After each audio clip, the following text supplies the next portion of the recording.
Live with Bob Hanson, Tom Luchak, Sean O'Malley, Adam Fitzgerald, and Andy Van Meer. This is Buffalo After Dark. Welcome aboard Buffalo After Dark, everybody. It is Wednesday night, January 19th, and we have an hour full of football today, guys. So it is going to be a beautiful day here for us. Of course, as usual, we've got Bob and Sean here. How's it going, guys? I'm good. How are you? Doing good. I love that I'm back. So it's a great day. Yeah, I can't, man, can't complain, man, especially over the weekend, man. And actually, while we're at it, I actually got some little special thing in the mail. So check it out, gentlemen. Ooh, look at you. Look at you. Very nice. Yes, sir. Yeah, I have a bunch of goodies coming around along the way at my place. So over here, I have the AFC East Champions hat. I have the Beast of the East shirt, whatever that one is. I'm getting that. Yeah, that's coming in the mail for me too. Yeah, I got that coming in. I also have I want to say like a sweater, like without the hood. And it's like a 1990s style. I actually have it on my phone, so I can show it to you guys real quick. I got it. What is it? Yeah, I bought a crow neck. So whatever. So anyway, I'm not gonna argue that. So anyway, so I'm gonna show you right here. This is what I got over the week. Oh, nice. Wow. Yeah, this is from a guy named Patrick Martin on Instagram, and he actually sells some really neat stuff. And some of them you may have seen, but you probably didn't realize it. So he actually has that crow neck coming out. So I pre-ordered it. It's all set, ready to go. And yeah, I'm excited for to talk about the Bills this week. And I know Brittany as well, because Brittany, I gotta tell you, Brittany went through a lot of emotional shit with the Pittsburgh Steelers this week. Oh boy. Yeah, she had a fucking fit about them. So, and in fact, she's actually standing right next to me. Hi. Wait, Let's go again with the camera. why? I'm not camera ready. You're not camera ready. I apologize in advance. Stop. I'm just gonna Sorry to break the news to you, Britt, but apparently Kansas City totally ran up the score to the point where they ran out of fireworks again. I know. We watched actually all the playoff games this weekend or the last weekend. Yeah, I mean, I have a lot to say about that whenever we get to that, or whenever you guys get to that, I'll chime in. For sure. So let's make it count. We might do a little OT today too. We'll see what happens. But of course, anyone who wants to get in, 929-205-6099 gets you on. Of course, we have the Facebook chat going. So if you have any comments or anything you want to talk about, by all means, let us know. Let's start it off. The Bills decided to have a nice little ass kicking of epic proportions. And it was beautiful to watch. Sorry, Katie Trent, the East runs through us now. We took 20 years of your crap from the Patriots. Oh man. The NFL's first perfect offensive game, where it was touchdowns on every single drive except for the final kneel down, no field goals, and oh hey, Bill Belichick, there is a thing called a punter. Unfortunately for you, it's the second time this season we haven't had a punt against you guys. Right. Oh man. I have been looking forward to this. 47-17, and yes, Bill Belichick, you better remember 17 because Josh Allen's your daddy. Best believe. Oh man. 0 field goals, 0 punts, 0 turnovers, 0 fourth downs. It's like, my gosh. When has there ever been a game that there's no fourth downs for the Bills? Never heard of it. Never. You guys want to hear a joke? Crap. You guys want to hear a joke? Mac Jones. Yeah, that is the joke. Yeah. It only took like 60+ mile-an-hour winds to actually make him somewhat effective on 3 passes. Yeah, that game at this point is completely irrelevant. Yeah, Like, it's a complete fluke. It's irrelevant. Yeah, Irrelevant. absolutely, man. Yeah, because straight up head to head, when Mac Jones has had to throw, he sucks. Yeah, I will say this though, is that I think that game alone solidified a lot of what a lot of Bills fans were hoping for the last 20 years. They've wanted to break Belichick for 20 plus years, and their biggest moment, they finally slayed the dragon with beating him in a playoff game. But the only thing is, I sort of wish it was against Brady, but obviously that's not the case anymore. You have to kind of move on from that. So Yeah. now, because Brady's out of the AFC East, thank fucking God. Um, The next best thing. Next best thing, yeah, according to Brad. And I will say this: there's already been talk about the next playoff game that we've been speculating, and that was the AFC Championship game. And it's gotten to a point now where it's like, what did the Patriots do? They were so cocky that 82%, right?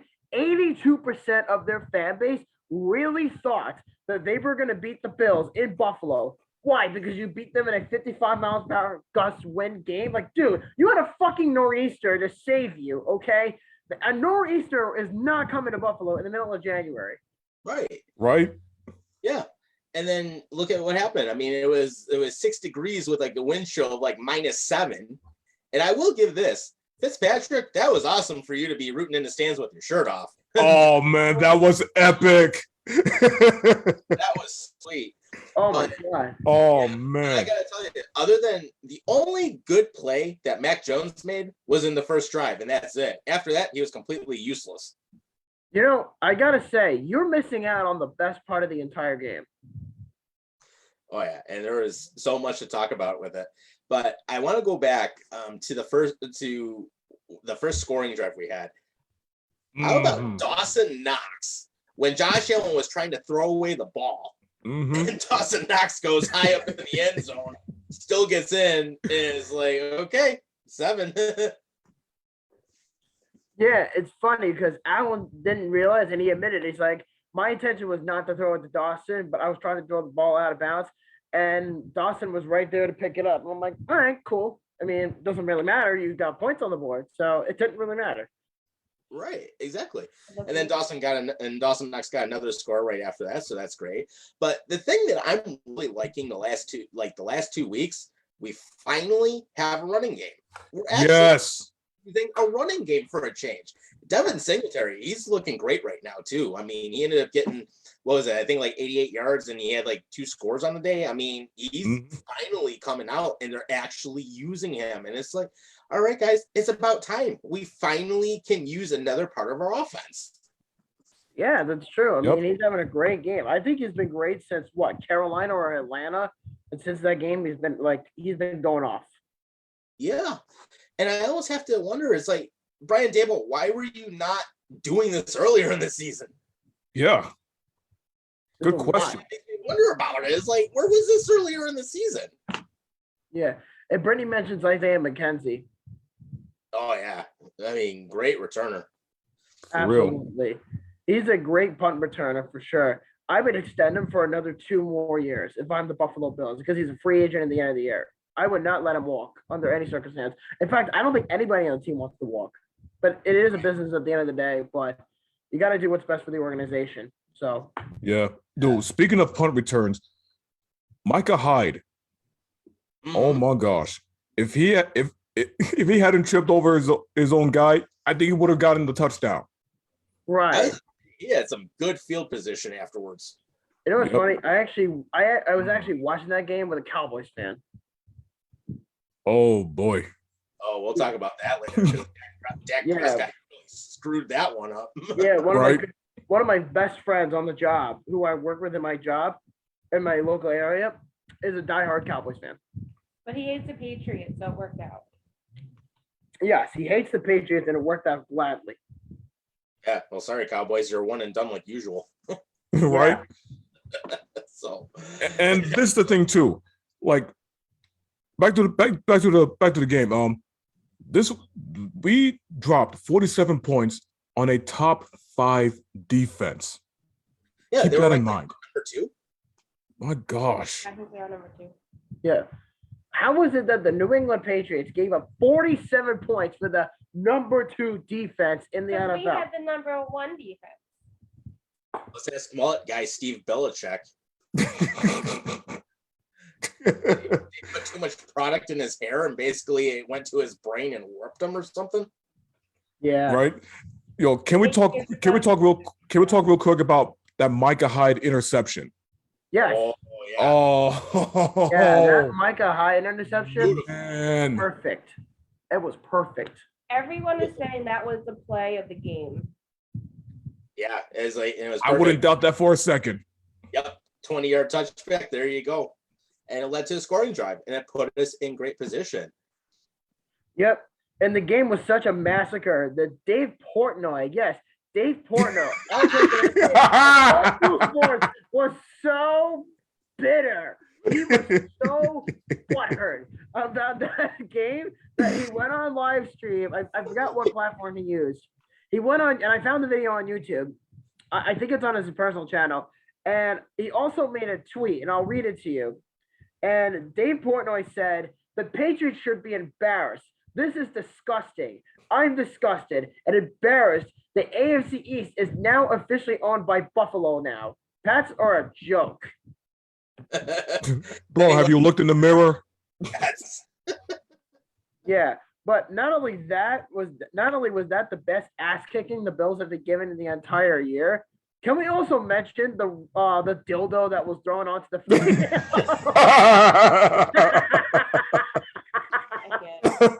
Continues. Oh, what a pass. And the thing that was phenomenal about that is that the action that Kendrick Bourne took immediately after he took the touchdown, he's just like, right? He flexes his muscles, and as soon as he turns around, what the fuck is that? That's a dildo. Well, Tom Brady should be used to seeing that up here. So, Right? Mac Jones, welcome to the NFL. Oh, God. Oh, More like man. welcome to the Buffalo-New England rivalry. Yep. But no, it was great to see Portnoy be salty afterwards, because I'm like, hey, see what we've been telling you for a while? It's like, well, here's a nice little stat. So, and this was seen online a few times this week. So Bill Belichick, when he had Tom Brady, he had like a 72.7% winning percentage in the playoffs. Without Brady, 0. Oh. He's lost every single playoff game without Tom Brady. So I'm like, okay. So who was the better guy after all? Was it Brady, or is Belichick actually worth it? And here's the thing: like, I look back at everything he's done so far, and I think the only reason that Belichick ended up becoming as good as he is, and I think he's very overrated, is because of Brady. Like, Brady was a lot better than people thought, being drafted much later in the NFL draft. And it just turned out that Drew Bledsoe got hurt, and then they had to put Brady in, and look what happened. Well, you can blame the butt fumble for that. Yeah. So granted, the cheating scandals aside and everything, I mean, in all honesty, before Brady, Belichick had a losing record. He was a crap coach for Cleveland, and he also coached the Giants at one point too, and he was the Giants defensive coordinator when they won Super Bowl 25. All right, but even still, I mean, as a head coach, Belichick had a losing record altogether before Brady. I'm honestly convinced at this point that Belichick is a fraud. I think so. Yeah. Prove that Brady can be successful without Belichick, but Belichick is nothing without Tom Brady. Exactly. Last year proved it, and then this year that loss against playoff loss solidified it. Right. Without a doubt. The Bills were just all over the New England Patriots. A lot of people thought that it was going to be a very close game because of the weather. And Josh Allen looked around the room and he's like, nah, I think we're due fine. And then sure enough, boom, boom, boom. Right. Touchdowns on every drive. The Bills had an entire game. Like, how could you not be satisfied with that statistic? And I think they're the first team ever to do that. Yeah, and actually, one of the things that came out also is there was actually a soundbite from Jordan Poyer that I found on Instagram today. Yes. Yeah, you hear him riling up. Oh yeah, that pregame speech. punching him in Yeah, he called the Patriots a bunch of cocky motherfuckers. And it's funny because and then he's like, it's the end of an era. And as he's saying it, the Patriots are jumping like little children. And then Josh Allen's pregame speech, which is actually up on our page, it's like win or go home. He just kept it that simple. Yeah, I think that's going to be the motivation going forward for every Bills game at this point, whether they play Kansas City or another team going forward. I don't know. I mean, I think that's going to be their mindset. I think the Bills have an agenda on their mind going forward. And I tried this whole week, and I'm thinking I'm doing a pretty good job at it, is that I'm trying to, sound off the game for the time being. You know what I mean? Like it's getting to a point. We're going into the game on Sunday as we're not looking at any news. We're not doing any predictions. We're not watching any videos as far as Buffalo versus Kansas City. I think Bob and I were both going into Sunday's game that, you know what? Yeah, they beat us last year in this big game, but we beat them last year means nothing at this point. It's done. It's over. We beat them once this year. Go in, take the motivation that you just destroyed the Patriots and take it to Sunday. Don't think about it as a playoff game. Oh, they beat us last year. Forget where it's taking place. Go in with that straight head and just do what you did and repeat it until you get to the end. Yeah, I agree. Yeah, and one of the things I can also end up saying as well is that going back to the whole thing with Brady and knowing that Belichick has lost every single playoff game without him in the few that he's been in, it kind of makes me think. Remember when Bruce Arians was coaching the Arizona Cardinals? And we'll talk about that disaster in a little bit. Oh my God, I heard about this. I don't even remember that. Dang. But remember when Bruce Arians was coaching Arizona and he had them in playoff contention every single year and they were going deep into the playoffs? So it tells me Bruce Arians, I think on paper, even though Belichick's stats are overinflated because of 20 years of Brady, if I have to look at coach versus coach without having that player, Bruce Arians, I think, is the better head coach altogether. Well, it's possible. I mean, Arians is a hell of a coach. You see what he got fined for earlier today? Yeah, he got fined $50,000. I thought it was 5. Wait, what do you do? He smacked Mike Adams in the back of the head during the playoff game against the Eagles. He's a coach. Yes, he's the head coach of the Buccaneers. No, he got fined $50,000. So this actually came out on ESPN.com. It's also out on Fox News. But the NFL fined him $50,000 for hitting Andrew Adams' helmet.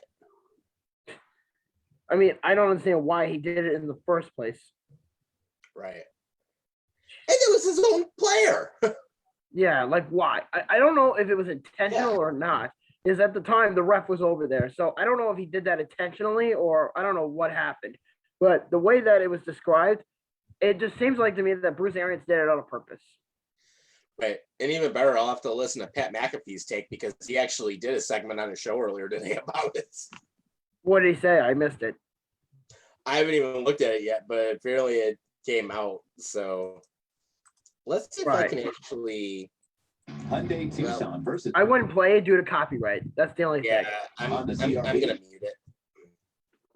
So I'll just throw captions on in the background with it. So I'll take a look at it and I can kind of get an idea of what he was saying. But all I can say is Pat McAfee had a look on his face like, what happened?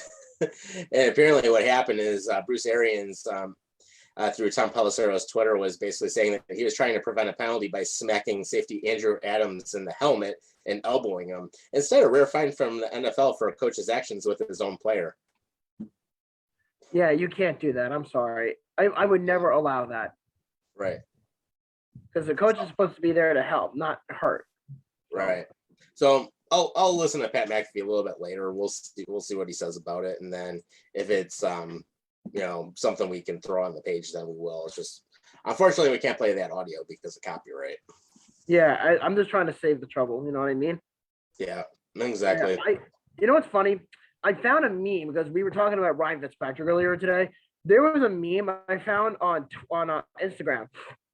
It was with Ryan Fitzpatrick in the cold, below zero without a shirt, and he was just rejuvenated, all that. Yeah. I found this from a guy named Historic Blowout or Slug Life 0607. And the tweet goes like this. Your team has a TikTok star doing baby dances and begging for clicks on the sidelines. Ours has another team starting quarterback cheering with us in the stands without a shirt in 0-degree weather. We are simply not the same. Bills by billions and billions. And by that, he means he's referring to Jackson Mahomes.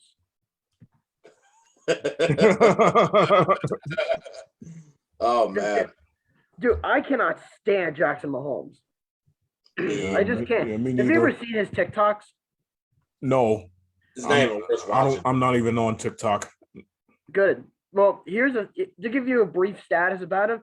He thinks he's so beyond everyone else, even his own brother, that he brags about, oh, my brother's an NFL star. Oh, I make millions of dollars because of my brother. And when he acts like a sore loser, he got into an argument with a Bills fan in October to the point where Bills fans were just funnily taunting the Chiefs to the point where Jackson Mahomes took it so personal that he took a cup of water and literally splattered at somebody's face. I saw that clip. I'm like, wow, dude.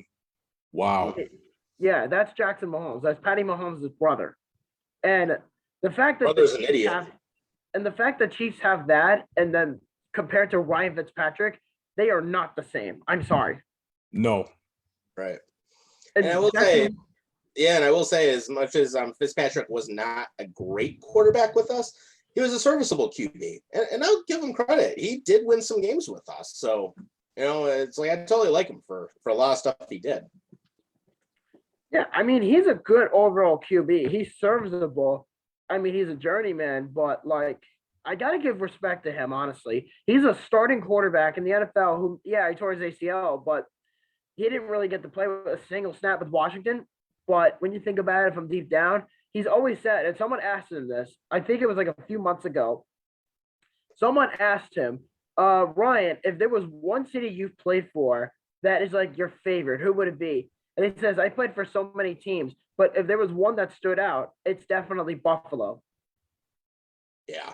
And he further proved it. And by proving that point, he went to the playoff game. He didn't just go to a playoff game. He didn't sit in the VIP section, in a nice warm suite. No, he was in the crowd. Yeah. No, he was in the cold tundra. That takes I've been there was serious been cold balls. before. It gets cold in that place. That man belongs in Buffalo. Yeah, that guy has some gosh. serious balls. I'm sorry. He's got a lot of balls. I will say this: He whenever the didn't go to time playoff comes, game. He experienced it with the fans firsthand. Oh, yeah, and he's taking pictures. He's taking selfies. He's having a great time. oh, he was loving it. Oh, He was man. loving it. And Yeah, I'll say, and he was whenever the day comes for Fitzpatrick to hang up the cleats, I would love him to sign a one-day deal and retire here. Yes. Yeah, I think my he's going to gosh. retire a Bill. I have a feeling he's going to retire a Bill, even though he's 40. Mhm. Yeah. Yeah, I would love for him to go down as one of us. So he totally earned that distinction right there. I mean, I just love Ryan Fitzpatrick for what he did just for that one moment right there. You know what I mean? Like, it's crazy to think that a starting quarterback of another team goes to a playoff game and cheers for you and hasn't played for the team in over 10 years, which is amazing, and goes to that game and just has a great time with it. Yeah.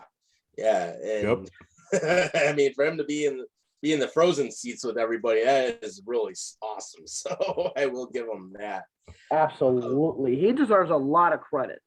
He does. He really Yes. does. Yes. And it's absolutely all he earned. And so Yeah. Brittany mentioned that she thinks that Fitz will gain a lot of respect for what he did over the weekend. yeah, I absolutely believe it. I believe it. Yeah. If he goes into the Bills Ring of Honor, perfect. Mhm. Absolutely. Yeah. Yeah. And just before we get into like some of the other things, I'm looking at our page. I'm like, what the hell is this video of? Most of the field let go of the Buffalo's back. What the hell did this person post on here? I don't know. It's going by. It's like totally. Yeah, my volume on this laptop is not the best, but I'm gonna work on it over the week. Hopefully next week. Yep. All right. Well, that crap post is gone. But anyways, of course, if you guys want to jump on, man, we've actually talked almost a half hour straight on Buffalo Bills already. So it's pretty cool. But of course, you guys want to get on, you're more welcome to. Number is in the chat, 929-205-6099. Let's talk about Arizona getting massacred because all I can say is Matt Stafford got his first ever playoff win. Oh, That game was a Oh, freaking man. nightmare. What wow. a nightmare that game was for Arizona. I'm like, Cliff Kingsbury, what on earth did you not have your team prepared for? God almighty. There was even talk that Cliff Kingsbury might get fired. He should after that performance. Jeez. I don't know what he was thinking. And I think that's the first time Kyler Murray's ever been to the playoffs. Yeah. Yeah, I think so. Now that I think about it. He's a third-year QB, and he's never been to the playoffs until up to that point. Right. And he totally botched it in the playoffs. JJ Watt, I'm going to sign with the Cardinals to win the Super Bowl. You didn't even go anywhere. Right.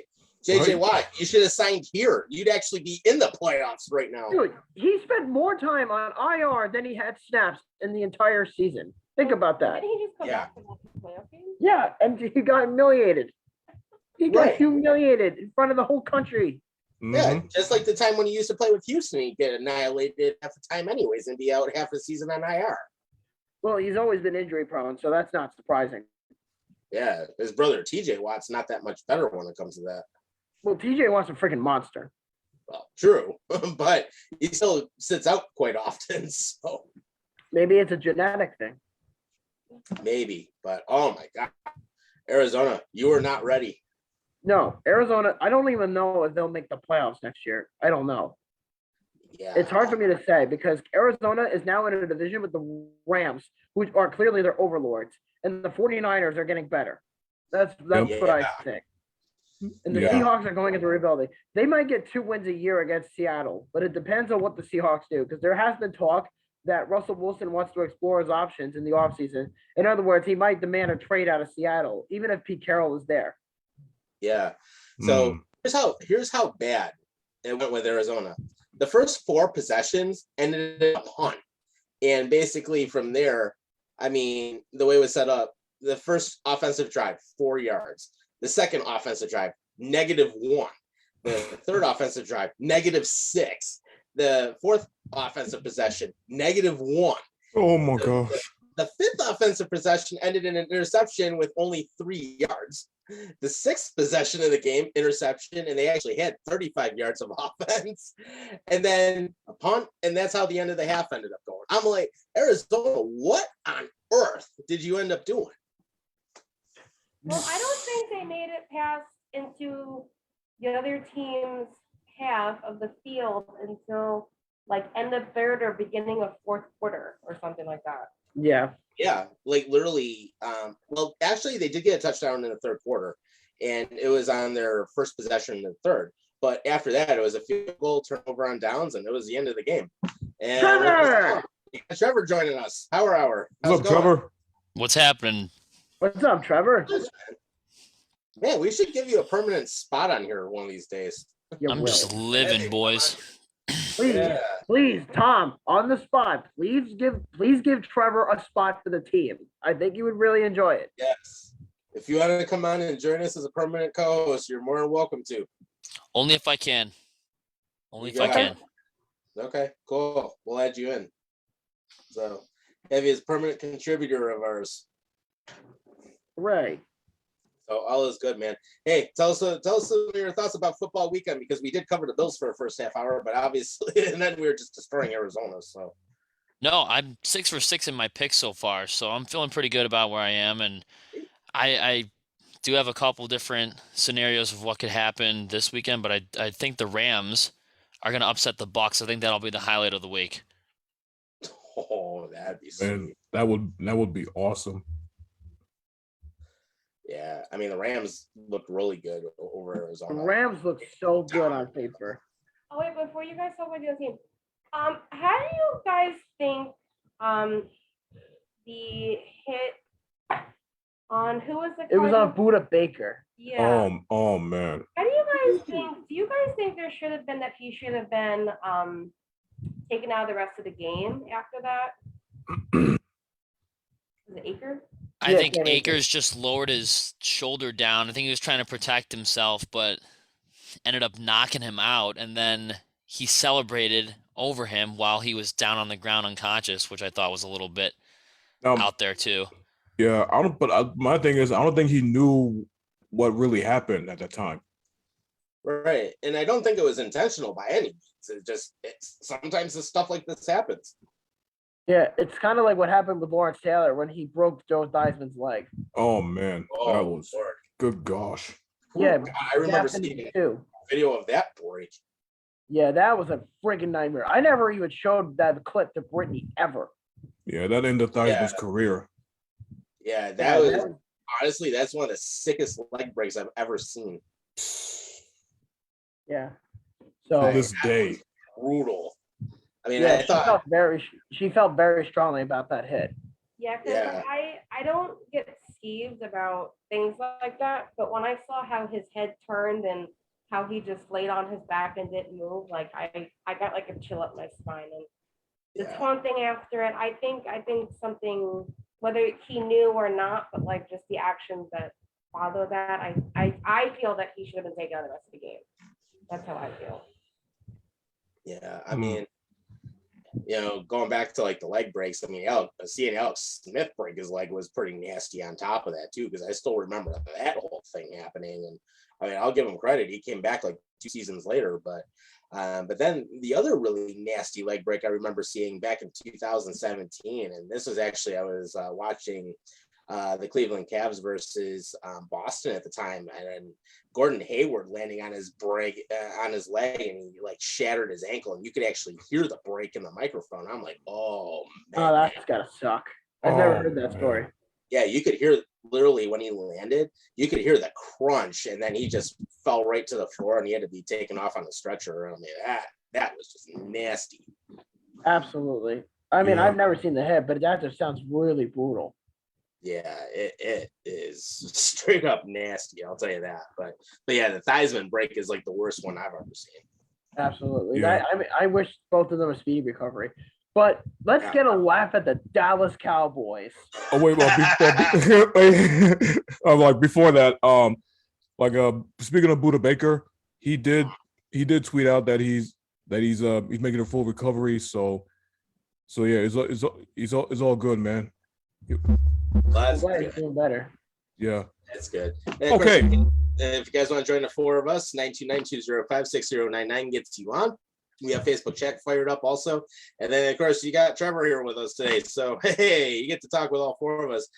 Sean, take us into the Dallas game because Dak Prescott and Mike McCarthy totally screwed the pooch on that play. Oh, good gosh, where do I even begin? Like, how in the world? Like before this game, more than obviously the Cowboys were favored to win the game. How in the the Niners weren't even that good. Dallas would just keep making mistake after mistake. And dude, the last seconds of the game, what in the world was McCarthy and Dak Prescott even thinking? Yeah, that was not With that much seconds left in the game? Yeah, that was not fully thought through at that point. Yeah. Why would you do a quarterback sneak with that much time left in the game? Well, the other question is, Dak Prescott, why did you not give the ref the ball to touch it before the play could start? Tony Romo said with 14 seconds to go that he would throw it to the end zone. Yeah, why would you run a QB sneak? I'm like, I would throw it to the end zone too. Yeah, this way, Good gosh, you man. have a chance to score. It's Hey, not you know like what? Prescott has a noodle arm. Like, he can heave it down the field. They're at, what, the 45-yard line? He could throw it down there. Yeah. he easily can make that throw. And the fact that him and Mike McCarthy doubled down on their decision. Like, are you serious? Yeah. They doubled down. Yeah, it makes me wonder, did Luffy send Mike McCarthy like a really good stash of Kush or something and he smoked before the game or something?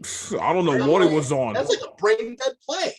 Yeah, I think the whole scenario with the Cowboys is I feel like that blame should be going easily to Mike McCarthy because he is the one that holds all the timeouts. He's the one that holds all the cards.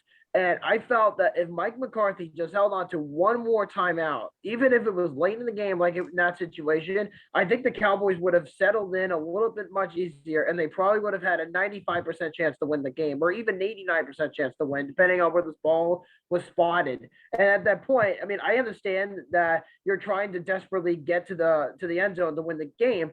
But the way that the execution came out, it was just like, oh my God, the Cowboys really screwed themselves over big time.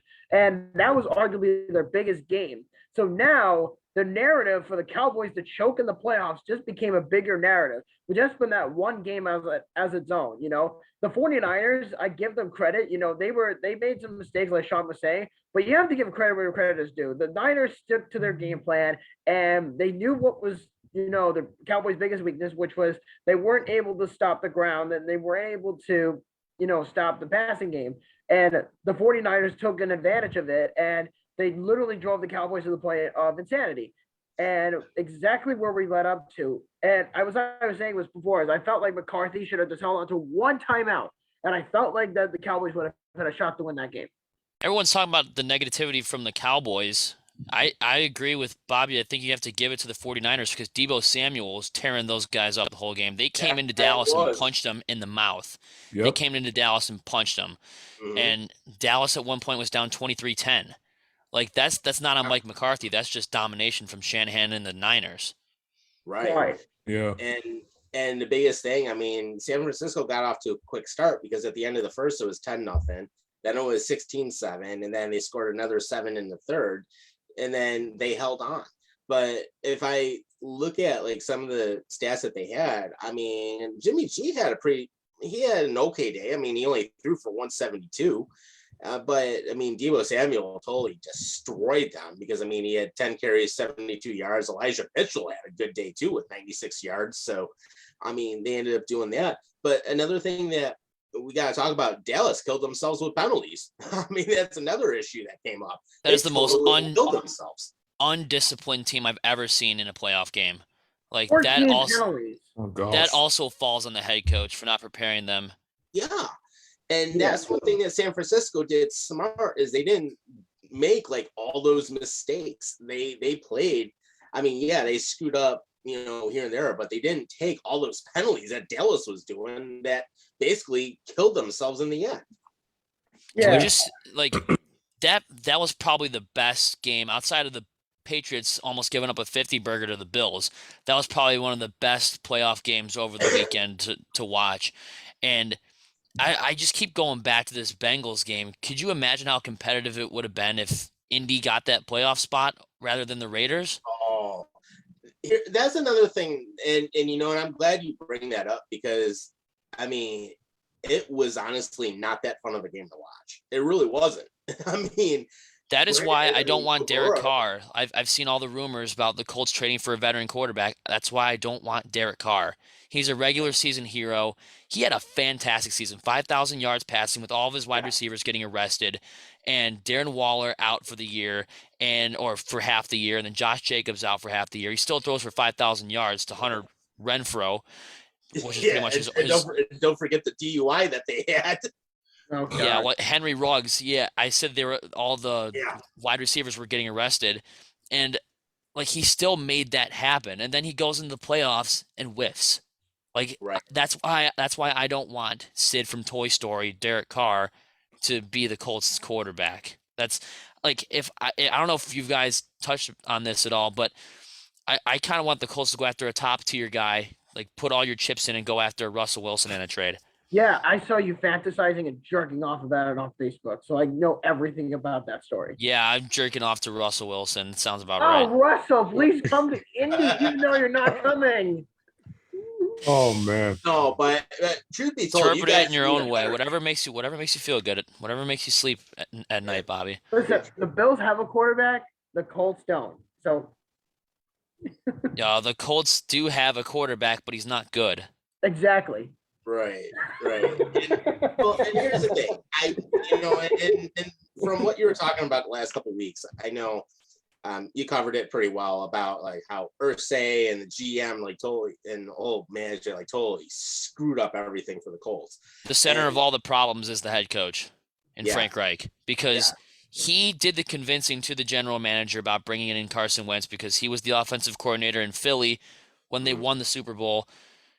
The funny thing is, Wentz didn't play a single snap in the playoffs because he tore his ACL. He only has 9 snaps in the postseason in his career. Did you know that? And then Jadeveon Clowney came in and cheap shotted him, took him out of the game. Right. Like, he only had 9 snaps in the postseason, and somehow he convinced the general manager, Chris Ballard, that he is the guy for this team. It just defies logic. Like, Frank Reich's fingerprints are all over this team, and that is why they are 9-8. He will refuse to give, like, they had 2 chances to make the playoffs if they won. They had a chance to beat the Raiders. They had a chance to beat the Jags. And Jonathan Taylor, the best player on the team, saw the ball 32% of the time. They handed it off 32% of the time. Imagine, like, it's not like a wide receiver where you have to throw it to him and he has to get open. Jonathan Taylor is the best player on that team, and all you have to do is hand him the freaking ball. Right. Let him get like an average of 4 to 6 yards a carry. He's easily capable of that. Like, if they gave it to Taylor, like, the Raiders were stopping him pretty well. Like, I gave them a whole bunch of credit. But if you use him as a decoy, that opens up the play action. You don't have to hand it off to him every single time. You can use him as a decoy, and just him being back there, you're saying to the Raiders, I'm not afraid of you guys. We're going to use him as a decoy. Stop us. Right. And actually, and I like to bring this up because, you know, we can get a little technical on here too. So going back to what you're talking about, using him as a decoy. I mean, one of the things that would likely happen is that the Raiders in this case, I mean, you'd have to basically play man coverage or zone coverage. I mean, especially with Taylor. And everyone knows that Taylor is one of the best running backs in the league, if not the best running back in the league. I mean, the Bills found out the hard way when he ran. So did it the up. Jets. So did the Jets. So did the Patriots. So, yeah, I mean, look at all their wins from week 7 and on. Ask all those teams. Like, ask the Jets, ask the Patriots, ask the Cardinals if Jonathan Taylor is a great running back. Yeah, you give him the ball 25 times, he's going to easily make something happen. And if he's only getting the ball like less than 20 carries, I mean, obviously there's something wrong there.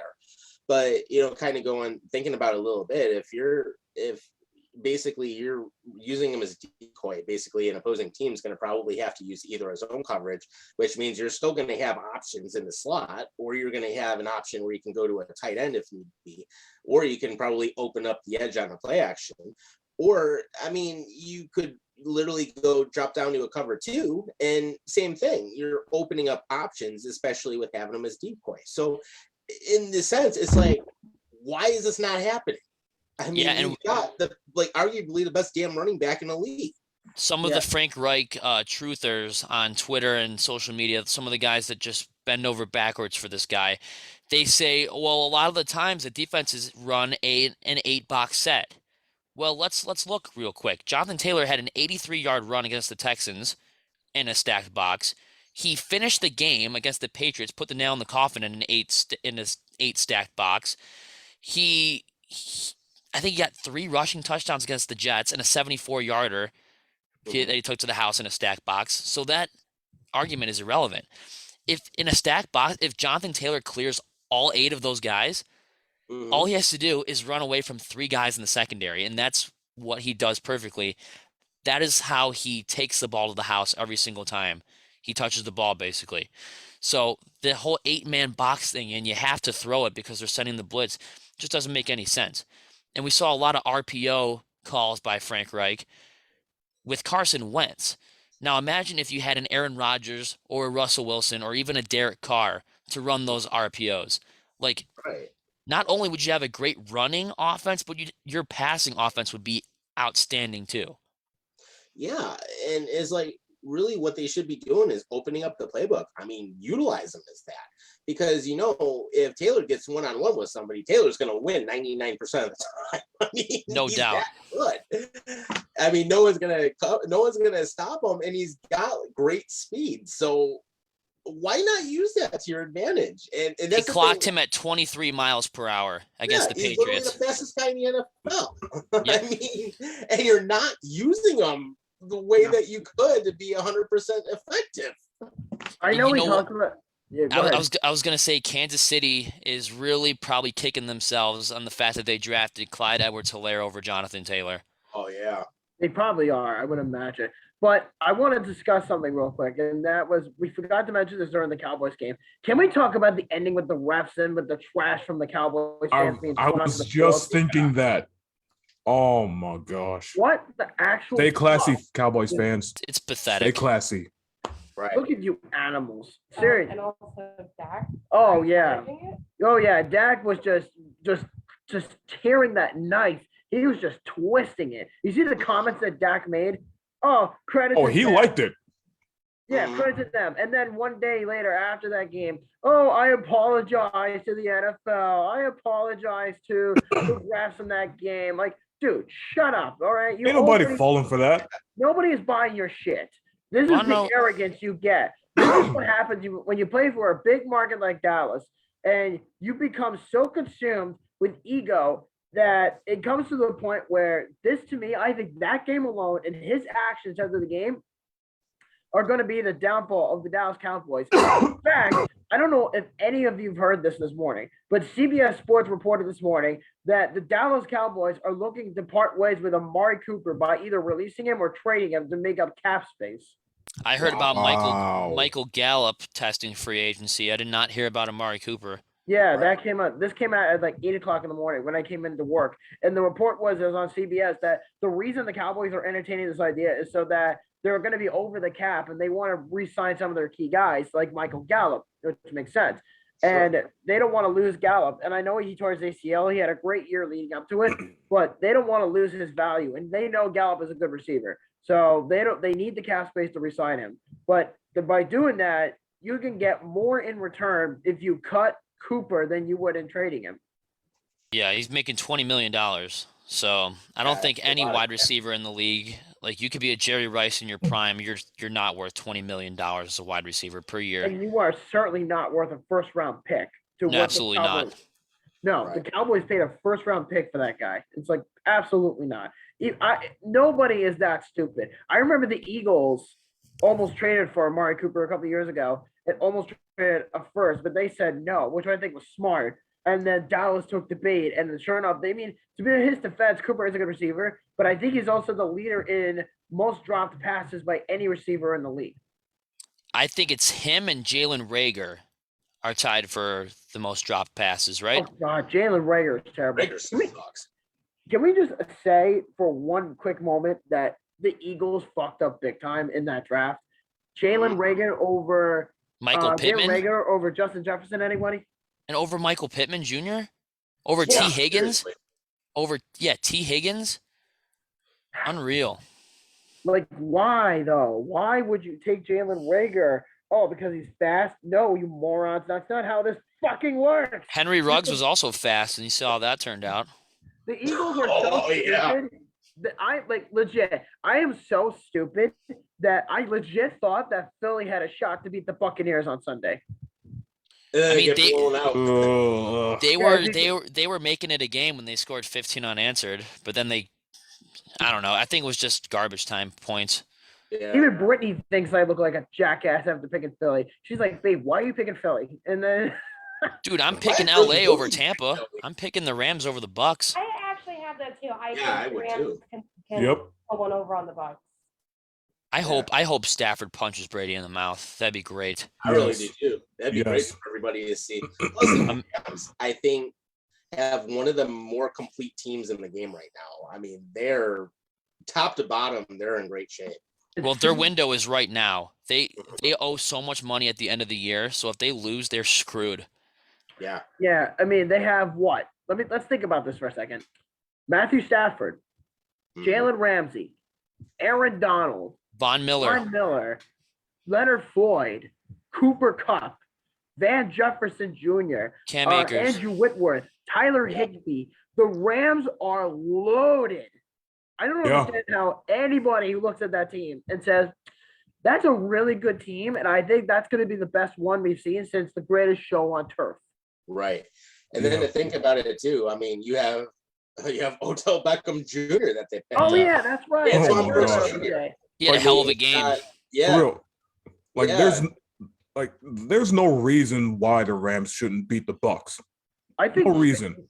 now that I think about it, I think OBJ has more passing yards in the first half of the game than Baker Mayfield did in the entire playoffs last year. Yeah, Oh, and wow. he got his first career postseason touchdown against the Cardinals too. yep. That is so embarrassing. When you have more passing yards than Baker Mayfield and Kyler Murray combined, that's an issue. Yeah. Can we talk about how? Did you guys see the whole thing about the Bengals and like the last time they won a playoff game was before the first SMS text was ever sent? Yeah, seriously. Yep. Wow. Yeah. And the last time they won a playoff game was the era of the Game Boy Color, and Sonic 2 came out that year for the Sega. Like it was that long ago. Yeah, the Man. last time the Bengals won a playoff game, Home Alone 1 was the top movie around the time it happened. Still a great movie. I love I watching wasn't it. even born yet. I was 1 year off from the Bengals when they last won their playoff game, Yeah. 31 Yeah. years ago. Yeah, I'm like, hey, Joe Burrow, nice pair of glasses. But then on top of it, how about the refs with that inadvertent whistling? Oh, Oh my man. God. Wow. Hey, Booger, why did your crew do that? Yeah, I think it's safe to say they're not going to ref another game for a while. Oh, they're not doing any other games in the playoffs this year. Good. His crew screwed up that one. And there Oh, were some Good. questionable Good. calls during that game also. Wow. That was just a complete botch. I honestly I really can't believe that the refs actually butchered that to the point where they actually attempted to lie about the call. And it was just like, if Joe Burrow is stepping out of bounds, and as long as the ball is in play, why does it matter if Burrow steps out of bounds? If you throw the ball before you step out of bounds, it should be a clean play, period. Yeah. Right. And why did the touchdown stand if the whistle was blown before he even caught it? Yeah, Exactly. really. I mean, is it dead play? Replay the down. But the thing that really pisses me off is the refs had the audacity to lie about the call and then later reward him. And the NFLPA stepped in and said that because you guys lied about that call being played out, you are not reffing. Jerome Becker, whatever his name is, Yeah, Jerome his Boger. crew will not be officiating any playoff games for the remainder of the winter. Yeah. Thank God. Yeah, and that's a Good. good thing. And usually Boker is actually a pretty decent ref. He's one of the better ones, but yeah, they screwed that one up. They should have really played the down.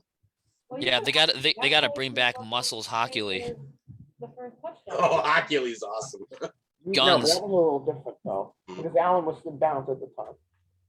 Yeah, Hercules If you awesome. go look back on that play, Yeah, Joe that's a Burrow, pretty good ref, too. They had the Jeff Triplett was a dumbass. Boger's a but Allen was dumbass. in bounds when he got Hercules' that son ball. is a complete dumbass. Right. No, Well, but it I sounds feel like like though they were trying to intentionally screw the Bengals over, and they got exposed unintentionally. I think Cincy and Tennessee is going to be a hell of a game. Yeah, I have a very strong feeling about it that I really do believe that the Bengals are going to win that game. I really do. I'm thinking that too. I Yeah, got it's Tennessee very by well said. 7. And it's funny because Brittany and I, if you remember, Trevor, from last week, we did a prediction about who we thought would win that game. And she said the Titans, and I said the Bengals. I And said in the real Titans. life, you what? I went with Tennessee too to go to the Super Bowl. Yeah. And Tom, I can't believe you actually missed that episode, man. I really can't believe it that we missed our playoff prediction for that one. That would have been a really interesting. I'm 6 for 6 right now though. Yeah, I was perfect in Super Wildcard Weekend. but I will say Yeah, this okay, though, okay. I I'm did call the 4-6. season at 11-7, so I did manage to get that right this year. Yeah. Because of all the games this weekend, as far as now, the only game that Britt and I have butted heads on was the Tennessee-Cincinnati game. Because in real life, she's saying Tennessee, and I'm saying Cincinnati. Because I really do think that because of what happened last week, I think the Bengals are really pissed off, and they want to get to a point where, yeah, no, I'm talking about the Bengals. And Yeah. Tannehill's a complete bitch too. So you Yeah. want to drive him into the ground. Yeah, I mean, Joe Burrow, I think is going to go off. Jamar Chase, I think is going to go off. I would even be shocked if Joe Mixon went off. Because let's be honest with ourselves here. The Bengals have a pretty good established run game. Mhm. Yeah, speaking of run game, it looks like Derrick Henry's cleared to play this King Sunday. Henry's back. That's not surprising. King Yeah. Henry's going to play. Yeah, I knew that from like last week that he was going to. I think anybody with a brain knew that I think it was like week 15 where they said Derrick Henry could be back before the playoffs. And There's no way sure he's enough- missed the playoff game. No. Yeah, and sure enough, he makes it in just in time for the playoffs. But the thing is, the Titans are now going to go back, and Trevor has said this numerous times, is that the Titans are not as good as people say they are without Derrick Henry. That's very Yeah. true. Because Well, he they makes up for definitely it. they definitely held their own because they won a lot of the games that were on their schedule with who Foreman, and they had Adrian Peterson for like 3 weeks. Like that was pretty impressive, but at the same time, like how many weapons do you have to bless Ryan Tannehill with to Well, prove let's that you're see. an AFC South champion? Well, let's The Colts- see. The Colts went 9-8 with Michael Pittman and Jonathan Taylor. Like Yeah. Tennessee has AJ Brown and Julio Jones and Derrick Henry.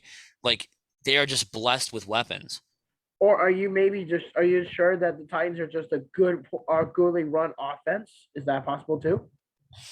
Yeah, I'm not really sure how that is with Mike Vrabel calling the plays, but I don't know. Stranger things has happened. Well, Mike Vrabel is a defensive mind coach. So the Titans' strongest feature outside of Derrick Henry is the defense.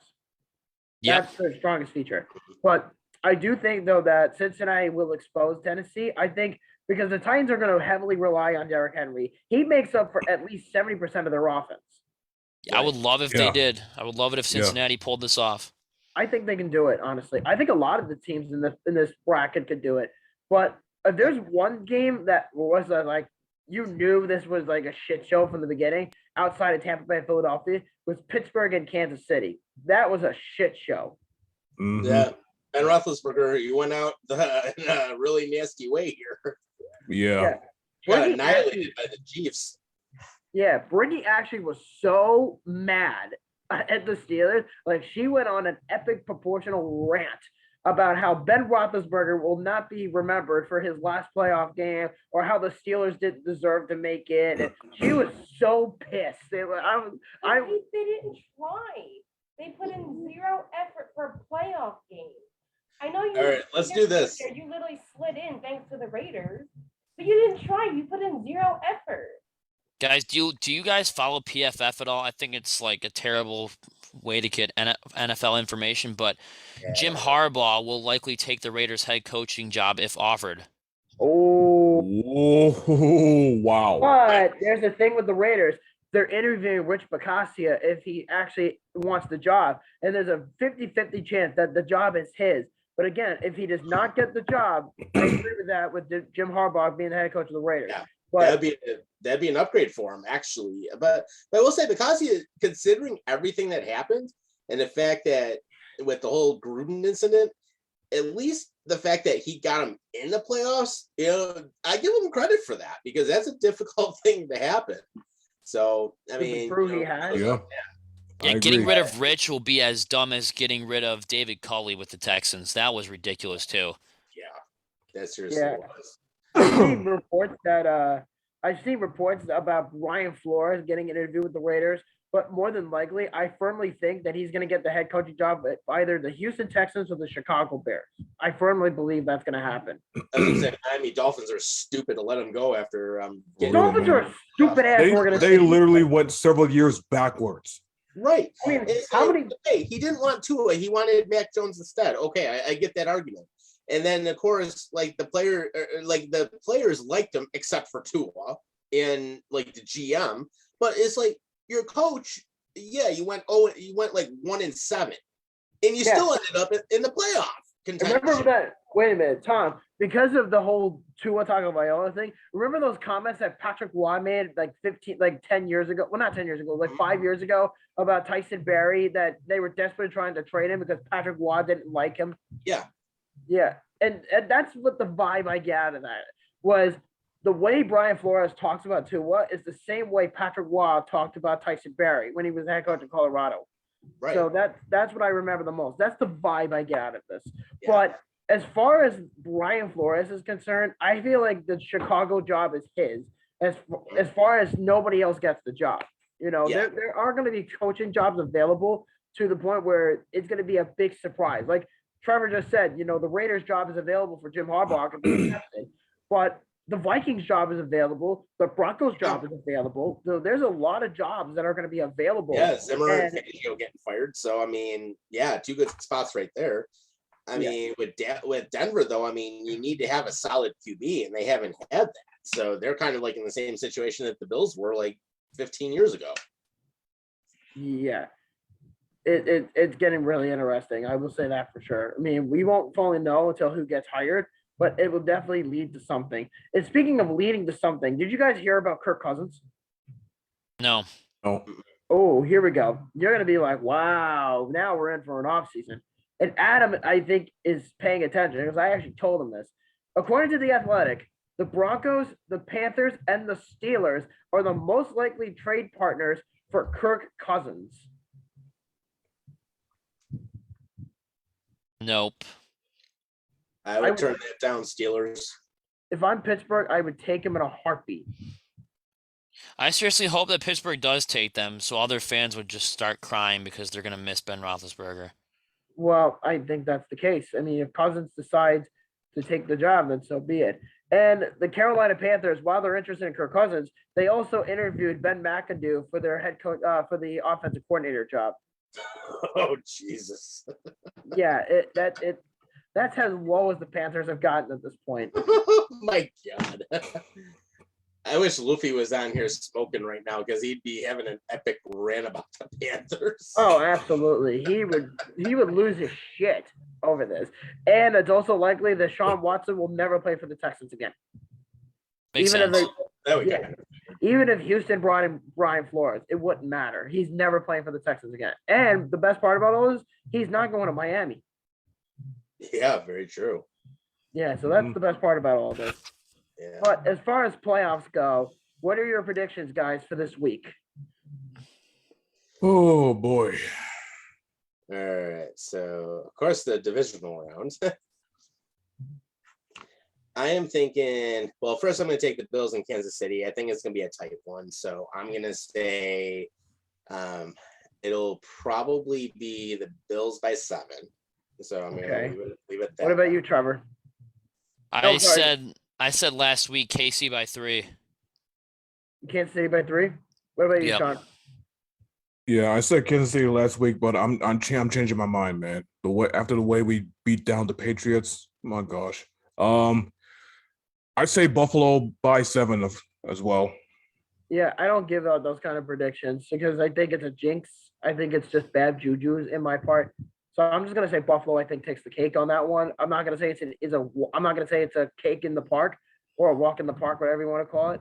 I don't think it's gonna be that, but I think it's gonna be really competitive, and I think Buffalo has a slight opportunity. What about you, Britt? And I'm saying Buffalo. You're going I Buffalo? think it's gonna be a tight game, but I think if they continue with yeah, I look at it this way. I mean, with that specific game, did we blow out KC earlier in the season? Yeah, we did, but that was earlier in the season. KC was banged up, and they finally got their game going, and KC became one of the tougher teams again. So this is a great test for the Bills. I mean, and basically it's one of those things. Kansas City's gonna bring it. I mean, Eric Bieniemy always has a scheme ready to go, and Andy Reid's a great coach. They have great players. I mean, Mahomes can do a lot of different things. So I'm loving this matchup, honestly. It's a great test for us. Absolutely. Bengals Titans. We'll go around the room again. Tom, you start. My head says I should say the Titans, but Joe Burrow's got a little chip on his shoulder, probably. Cincinnati looked pretty good in that game last week. I'm going to say it's a very tight game. I will go for the upset, and I am going to say the Bengals by 3. Bengals by 3. Okay. Trevor, what about you? I'm gonna stick with the one I said last week. Tennessee. I'm gonna say by 10. Yeah, I agree. I'm gonna stand by my prediction from my video or from the video last week. I'm gonna stand by it, and I'm gonna say Cincinnati wins that game. What about you, Sean? Oh, let's see. Derrick Henry's back. I'm going with the Bengals. I'm calling for the upset too. Yeah. What about you, Britt? I'd be happily wrong.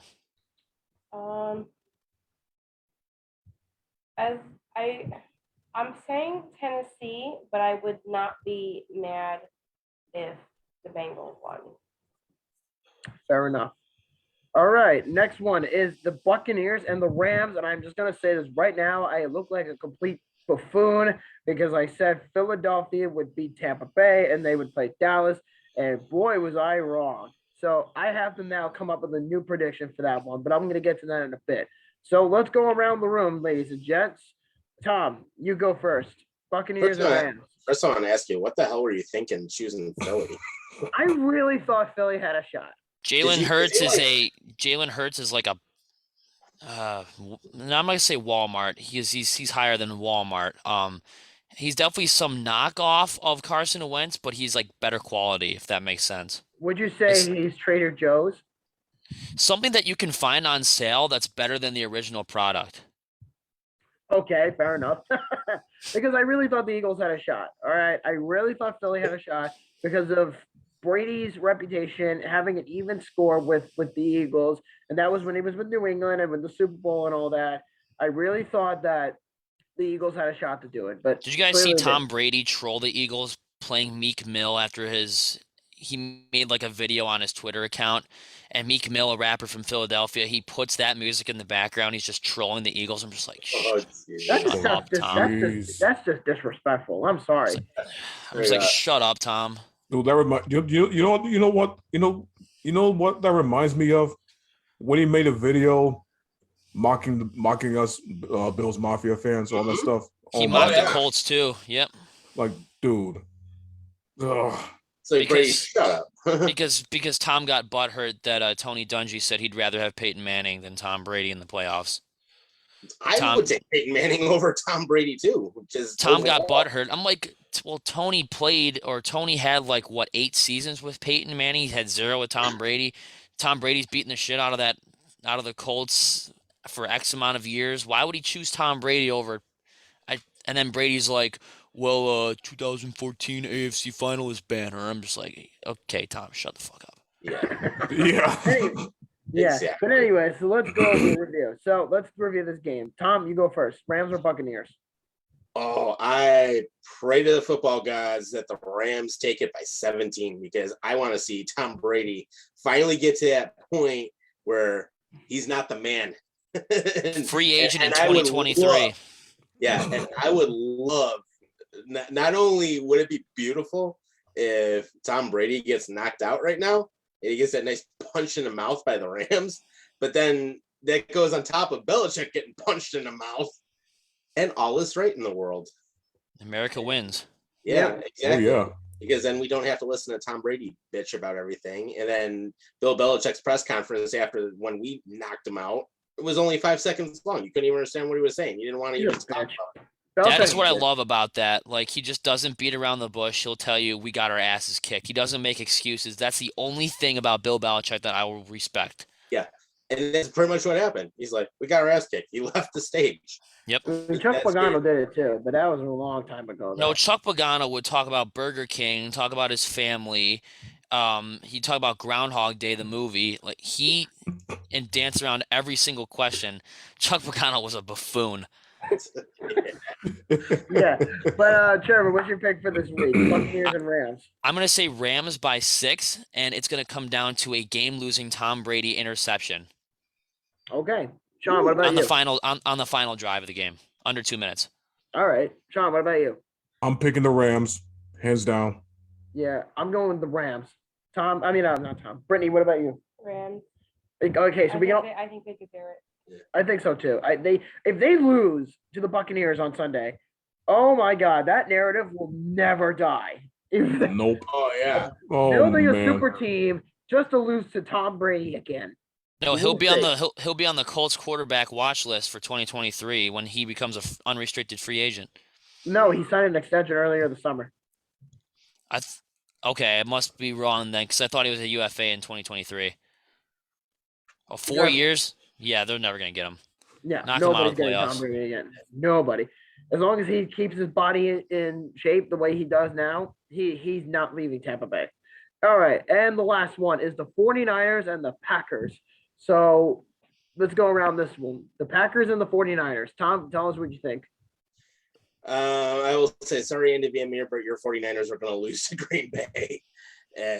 Green Bay's got a better offense all up front. So I got to say it's going to be Green Bay. And I'm thinking it's probably not going to be that close either. I think it's a 14-point game. Well, they're both supposed to play on Saturday, excuse me. Yeah. Oh, we'll see. Yeah. I think it's going to be a 14-point win for the Packers. Yeah. Yeah. Trevor, what do you think? Green Bay by 10, probably, I want to say. Green Bay by 10? Yep. All right. Sean, what about you with Green Bay or San Francisco? Niners got lucky last weekend because of Dallas's mistakes, but no, you are not beating the Packers in the tundra. I'm picking Green Bay. Okay. And I'm gonna take Green Bay as well. I just think Aaron Rodgers is playing out of his mind. I think he has an axe to grind, and I think that this is likely going to be his last run in the dance. And I think Aaron Rodgers wants to go on a high note with a Super Bowl ring in Green Bay. I just feel it. That'd be cool. Yeah. Yep. What about you, Brett? 49ers or Packers? I think the Packers, but again, I wouldn't be upset if the 49ers won. No, that'd I definitely be think something. Green Bay has it. Yeah, so we can all agree on the Rams and we can all agree on the Packers. So it's looking pretty interesting. I will say that for certain. Yeah, it's gonna be a fun weekend for that. I mean, especially I think probably like the two best matchups we're looking at is probably Bills versus KC and then Rams versus the Bucs. Those are probably gonna be the two best games to watch this weekend. Yeah, and you know what? Like I said, worst comes to shove, I do think there are going to be some major surprises and plays that are going to happen throughout the game, and I think a lot of people will question. But I don't really think about the games until like the day of the game. You know what I mean? Like obviously we have Buffalo After Dark, but like I don't like to go on and read stats and read the propaganda on the newscast like with Stephen A. Smith and all those guys. I just zone myself out because they tried to do this last week with the Patriot game, and they were just saying, oh, can Mac Jones pull off an upset? Are the Patriots going to go to Buffalo and upset the Bills? Oh, are the Bills scared of the Patriots again? Like, no, like that's propaganda. And they're going to do it again this week with the Chiefs. And I wouldn't know listen to Stephen A. Smith if you paid me money. Oh I- God. Stephen A. Smith is a loser. Yeah, I think all of them are losers. That's why I if I'm going to listen to an opinion about something, I'm probably not going to listen to anybody else because everybody else looks like a buffoon. What was that guy on NBC Sports Boston, that Ted Brown character, whatever the hell his name was? Gosh. Yeah, that guy. He thought that Mac Jones was a better quarterback than Josh Allen and thought that he was going to go to Buffalo and upset them. The excuses he kept coming up with. Good gosh, man. Right. Some of the Like, buffoonery. give it up, bro. Yeah, and some asshole, and with that too, some asshole actually said that Josh Allen was not good, even though they blew out the Patriots by 30 points. Max Kellerman has his own show on ESPN. Oh God, I can't stand him. Yeah. That just shows you what kind of guy is ESPN hires. The only guy that uses like logic and sense is Dan Orlovsky. That's a problem. Yeah, everybody else is a freaking buffoon. It's like watching Yep. CNN. Oh my God. Yes, I went that route. I just compared ESPN to CNN. That's literally how bad it is. Well, they did have It's- Overman for a long time. that sounds so accurate. that's a good idea. Dude, that sounds accurate to me. If I want to hear any sports opinions, I just go on freaking outkick the coverage and listen to Clay Travis and whatnot. Outkick and Dan Dockich too. I would listen to Yeah, Pat really. McAfee. If anybody, I would be listening to Pat McAfee because Pat McAfee actually has McAfee's awesome. Yeah, I love that Oh, guy, yeah. man. He's Yeah. freaking dope. He's not Absolutely. afraid to say it the way he wants to say it, and he's Except not for him. afraid to say it the way it is. And good for him too. And he has, I think Aaron Rodgers has more of an appearance on that show than anybody. Yeah. Dude, he doesn't like answer. I read that he doesn't like go on to other shows. He only goes on the Pat McAfee show. Yeah, that's That's pretty true. I cool. mean, how many shows have you seen Aaron Rodgers on? Literally none. I've seen Mm. post game interviews. That's about it. Yeah, you don't see him outside anywhere. I don't think Josh Allen likes to go on it either. I think No.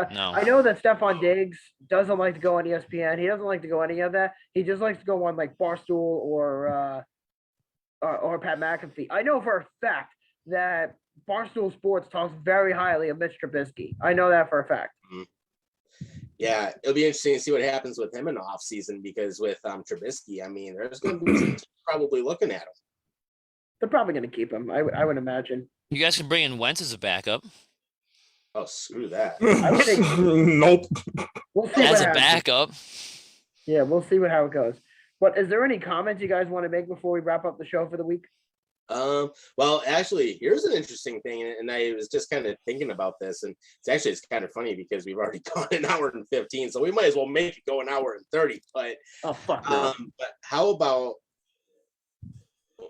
the last time we saw Matt Hawk, and when we actually had to punt the ball, and he was shanking everything off his left foot? It's like, okay, Bills, do we actually look for a better punter in the offseason?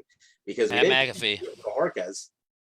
It's funny you mentioned that because I would love to bring McAfee out of retirement and have him Dude, get Pat McAfee. Come out of Marquette retirement. King or who was that old Raiders punter that used to Marquette run King. for? Yeah, he used to always no. run for the first down. No, I Hey. would not bring in Marquette King, to be honest with you. I remember when wouldn't. he tried to fight Antonio Brown when he was there for about a day Oh and a half. jeez.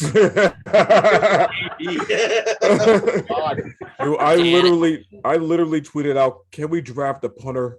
Like Johnny holy Hecker. crap. Don't be the Jets. Do not be the Jets when they drafted Mike Nugent in the first round. Yo, you guys can bring in Johnny Hecker, Our Oh, priority God. is your first round, no question. Right. Dan Allen with the Patriots, I think it was. You can bring in Johnny Hecker with the Rams. Right. Somebody. I mean, we need to upgrade that position. I mean, and good for Bajorquez for wanting to get more money, but good Lord, Matt Hawks. sucks. Okay, to be fair, in Hawks' defense, the games that he was horrible at were in really bad weather. Okay, He But was outside of shaking that- everything off the left side of his foot, and he only had an 8-yard punt. Well, he used to I play in know, Miami, but so he you was got in you the got to middle of take a that into freaking account too. nor'easter. I mean, give Hawk credit, where credit is due. I mean, he can play in warm weather. He can play in October, November weather. Why but when doesn't it comes Josh to Allen just winter- punt? Yeah. Why doesn't He Allen might just not even punt? need the punter at this point. He might not even need the punter. Right. Dual position is like basically try position. You're basically a running back as a QB, and you're a punter. Oh, wait, what was the thing that she said? What? Oh, it said the Bills' points. It's rushing yards, Josh Allen. Passing yards, Josh Allen. Yeah, What was the other seriously. one? And then the punting team, probably Josh Allen. No, it wasn't punting. Yeah, he can be a Swiss Army knife. He can be a Taysom Hill, except way better.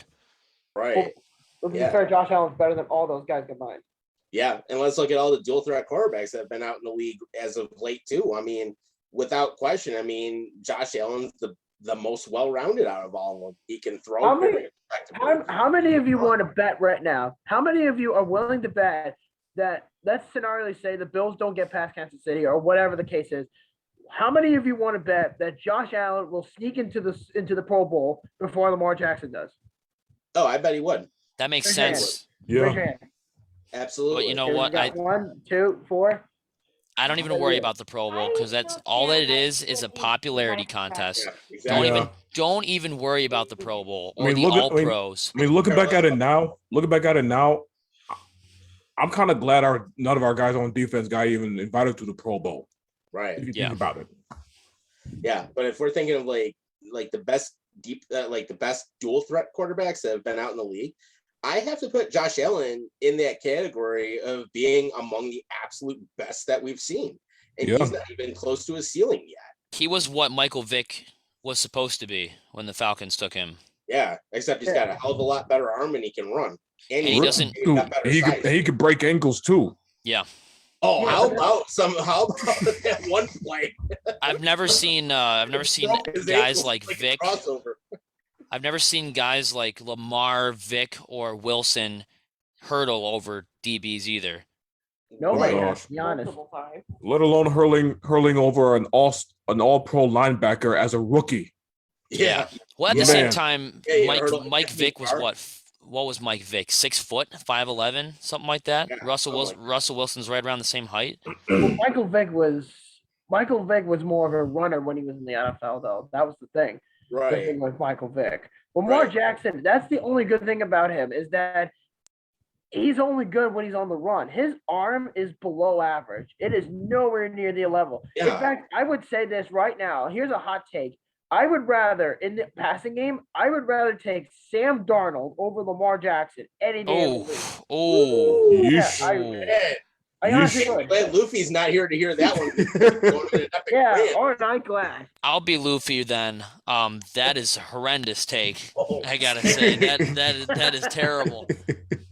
I think Lamar Jackson in the pocket is better than any form of Sam Darnold in the history of the NFL. Sam Darnold just sucks. I'd I know rather. Well, I do agree. Lamar Jackson in the pocket, if you force him to throw from the pocket, it's like Brett Favre throwing on the run. It's horrendous. You want a prime So- example of Lamar Jackson throwing a football? Yeah, go back to last year in the playoffs when Taron Johnson's pick six into the house. Yeah. Or no, Lamar Jackson is only good after he comes back from the bathroom on primetime. I remember that. I remember that he went out for a couple of plays.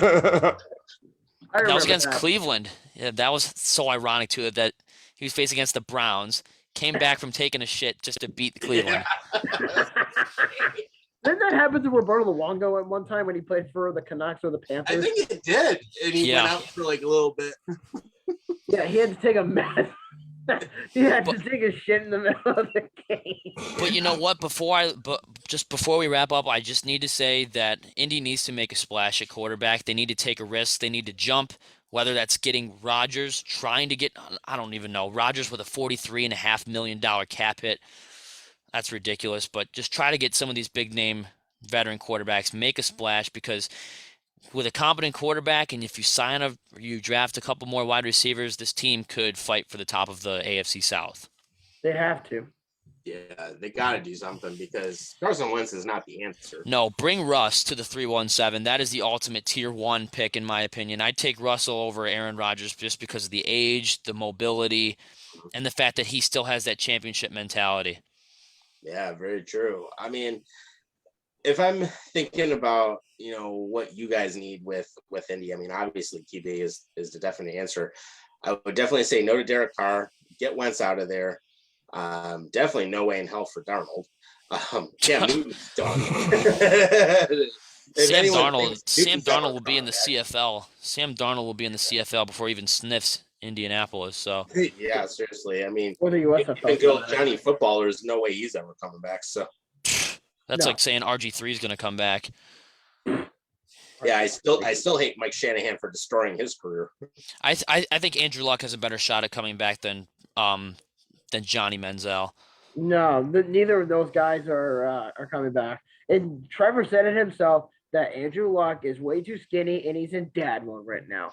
I'd take skinny 50 pound less Yeah. mustache Luck than Carson Yeah. Wentz any day of the week, though. So Yeah. Yeah, it wouldn't Yeah. take Luck that long to bulk up. So I'd take Tyler Huntley over Carson Wentz. Yeah. Brittany actually wants to talk about one more topic before the end of the game. And she wants to talk about the Cowboys fans before the game on Sunday. all right, Losers. let's have her do an epic rant. Yes, please. You brought this to yourself. Hold on, guys. I'll be right back. All right. Go, say it. It's just like, why are you running? That was the only thing. Oh, she's talking about the meme that we made No, on. I was just saying because you didn't talk about it, and I think it's funny. Oh, you guys see the video before we go about the Cowboys fans and the Niners fans in the gates at AT&T Stadium where they were all running in to watch the game? You Oh, guys see yeah. it? Yeah, they were all running in to get like the standing room only tickets or something. Well, they were all there to go watch the game. Like they already had their tickets, and they all just vroom, ran right in there. And Brittany actually made a meme, which she's very proud of, by the way. Okay. And she made a meme, which is on my phone, where it says that, damn it, the computer screen is horrible. Anyway, hope you can see it. It says when your fan base has more rushing yards than you do. And it's literally, yeah, and like I said, she's very proud of this meme. So I want to play it from the beginning so you guys can see what's going on. They're all just running. Wow. They're all just running. Yeah, Look at that. that is pretty hilarious. Good grief. This was on the Cowboys game before the game on Sunday. They all just ran. And the joke was because of Ezekiel Elliott, I think, was really quiet the whole game. And she was making a joke about, oh, how they had more rushing yards than he did. Yeah, Zeke didn't show up for a little bit. No, he No, did Tony not. Pollard and running back 1 for their team next year for sure. Yeah, that's for certain. So I think that's going to be about it for this week. I think we covered just about everything. So Yeah, I a got no little bit of comment. OT, which was good. We would never go wrong on that. So it was actually kind of, it was definitely interesting. A lot of football stuff this week. But I will say, unfortunately, if anyone was looking for Sabres talk, you're not going to get it today because it was not even worth watching this week. So I will just leave the Sabres at Hey, that. big win over the Senators in front of a crowd of 0 in attendance in Ottawa. Yeah, That's worth seriously. something. And Kevin Mark- Adams is on drugs for asking for a first-round pick for Colin Miller. Hey, Mark Jankowski almost fighting the Ottawa goalie at the end of the game was a highlight. And the Seattle Kraken got a team dog. yes, they did. Did you hear about that, Sean? That I sounds did. familiar. I did. I don't even remember the name. But His name Yeah, Rick. They I'll named bring it it, up. I'll bring it up on the show. yeah, Friday. they named it Davy Jones. That's what they named it. Yeah, Why they couldn't you call him actually- Captain 100% appropriate. Morgan? Totally appropriate. I think what kind of dog was it? A Siberian Husky? Don't really remember. Something like that. Let me look it up. Let me look it up again. A husky? I think they got a Husky and they named it Davy Jones. A husky? Davy Jones' locker. Why? Yeah, actually, here Why in not? yeah, as I say, here Why in not? The Buffalo, Sabres have a dog named Rick. it was fun because they actually Rick, showed Rick doing some of his training over at the Niagara County Jail because they have the inmates training him, and he's doing pretty good. They said he's like really come along and he's doing well with the other dogs now, and I mean he's gonna be adopted out to a veteran, so that part's pretty cool. If the Sabres decide to give Rick away to a veteran, the next dog should be a golden retriever and name that one Drought.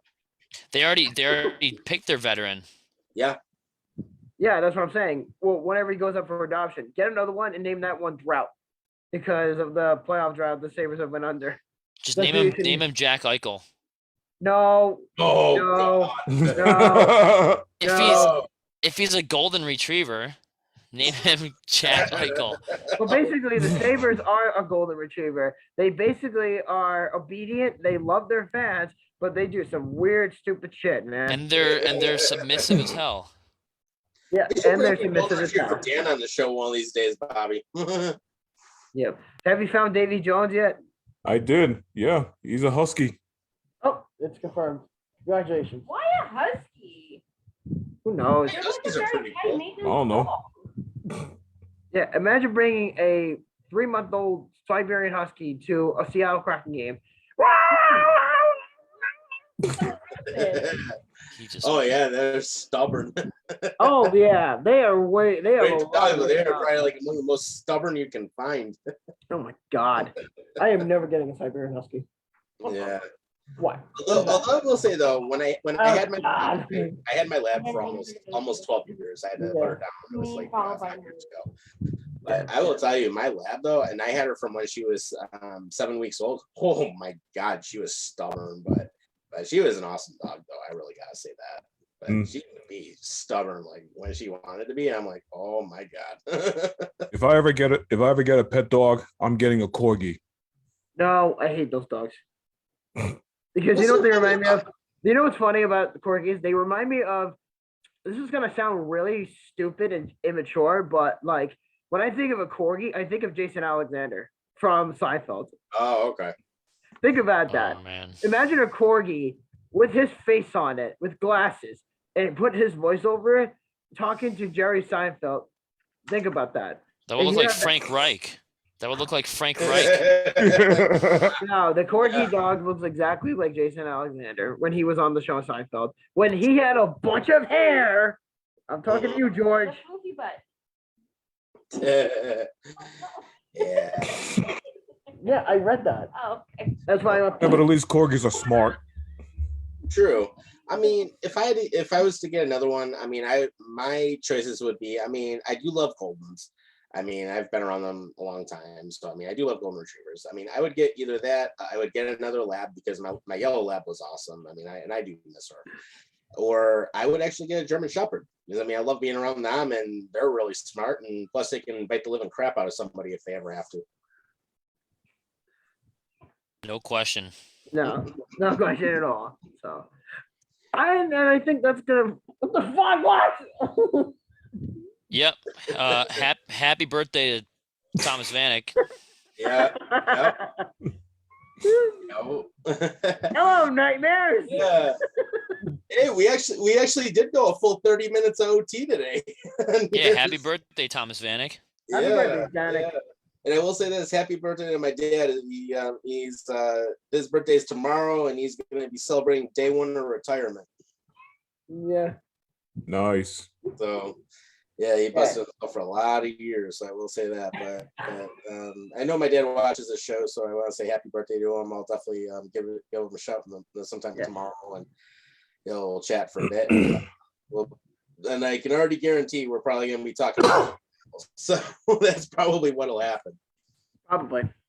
Yeah. So yeah, for a wrap up, and then of course, if you guys didn't see earlier, Trevor is going to be joining us a little more often these days. So he's actually going to be joining the group when he can. So it'll be awesome. Basically, with that now, it gives us 6 co-hosts on the show. Yep. He can come in whenever he wants. So Semester's starting up pretty soon, so I'm just gonna have to see how available I am. But yeah. Should be good overall, though. Great to have him, and yeah, and you've definitely been a great guest to have the last couple of years we've been here. So, definitely it's about time we bring in a fold. Yeah, and you know what else? It's a good time for. It's also a good time to trade for Russell Wilson. There you go. 19 never. Trade for Russell. All right. Well, of course, as usual, guys, everyone who watched on Facebook, thanks for joining us. And of course, you can see us on our YouTube channel later this week. So if you didn't see last week's episode, it is on YouTube. So join us for that. And then in the meantime, guys, take care of yourselves and each other. We'll see you next week. See you Bye, later. guys. Later. Yeah.